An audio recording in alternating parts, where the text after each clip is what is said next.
What is going on, guys? Your boy Joey 692 coming guys with the video now. So from the news the other day from the Philadelphia Eagles, another undrafted free agent is invited to minicamp, training camp, and all the offseason duties of the undrafted guys is Jerry Howard Jr., the running back from Georgia Tech / Towson. He is 6 foot, 230 pounds. This is a pure power back, okay? He runs through the tackles pretty good. He's not fast. He's just a power back. That's it. He'll get you those really tough chunk yards up the middle and can tire out defensive lines pretty good. Carries guys on his back. He packs a punch when he hits you. And I just want to see if it's going to translate to the NFL. This is going to be like a hit or miss type of pick, like a hit or miss type of running back that they brought in. I don't know. How much he's going to be productive in a crowded backfield right now. Miles Sanders, Boston Scott, Kenneth Gainwell, and, Jason Huntley's still there as well. So I don't know if they're keeping 4 running backs. I would like them to keep 4 running backs this year if it's possible. Kennedy Brooks, another undrafted guy from Oklahoma, is coming in, runs between the tackles really good with really good vision. So I don't know. With Jerry Howard Jr., they've, from Georgia Tech, I know they've used him east and west. They've ran him east and west a lot of times, and just doesn't look good. Once he takes that step forward, that's when the damage is going to be complete, and that's when it's going to get done.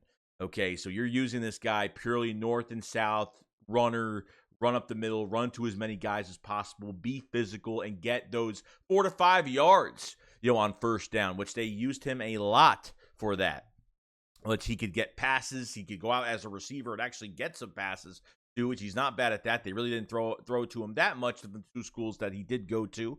But he could catch if they give him a chance. I know with Jordan Howard, they gave him a chance from the Bears. He wasn't a guy that would catch you out of the backfield or go out for a pass. You know what I mean? So I think they'll take their chance on this guy, see what he does. Now, he's going to be competing, so it's going to be a hit or miss for the Philadelphia Eagles. If he, on the NFL level, I don't know what he's going to do is going to transcend onto this level, but, I guess we'll just have to see when the time comes. So I like his style. I like Bruiser backs that run north and south and just pummel people and, get those extra yards upon contact. One of my favorites.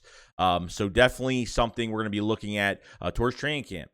And the Eagles did sign some of their other picks from the draft. 6th-round pick, Kyron Johnson from Kansas, another guy that I really do like that is a hybrid defensive end / linebacker, has a really good first step off the line. I think I could see this guy. The Eagles did trade up in the 6th round aggressively to go get him.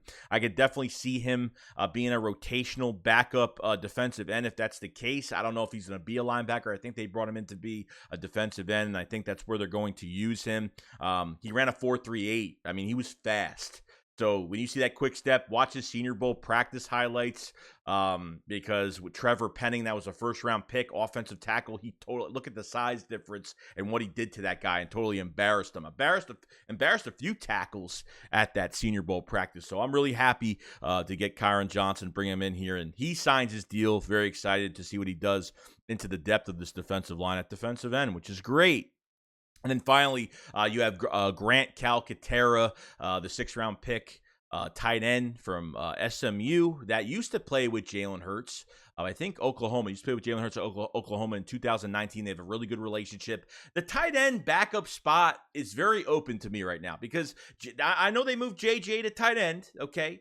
But I don't know if he could block defensive ends and linebackers. I'm not sure if that's really going to be his spot because he's never played tight end before. And it's not, it's somewhat not the same. Like he's running routes, but he's blocking, but you're blocking. I don't know. I just don't know if JJ is going to last being a number 2 behind Dallas Goedert and how much time he's going to have because as a blocker, he's great. It made sense for him. They should have probably did this last year if that was going to be the case. But he's a 2nd-round pick at the end of the day. The last year on his contract, Tyree Jackson's coming off an ACL. Jack Stahl is pretty much more of a blocking tight end than a receiving tight end. I would like to see Jack Stahl more involved as a receiving tight end. And then you have Calcaterra that comes into a very a crowded room, but I think has a very big chance and knows how to high point the ball. He has long arms, can get the ball very easily. His route running is really good. It reminds me of Travis Kelce in a lot of ways. He's very athletic, but I think where his catching, I don't really know much about his blocking too much. I mean, we're going to have to see where his blocking is. I heard it wasn't bad. I heard it needs a little bit more work, but we'll see down the road. But the guy knows how to high point the ball. The guy runs routes really well and can get it done. So I don't know. I really don't know where this is going to go.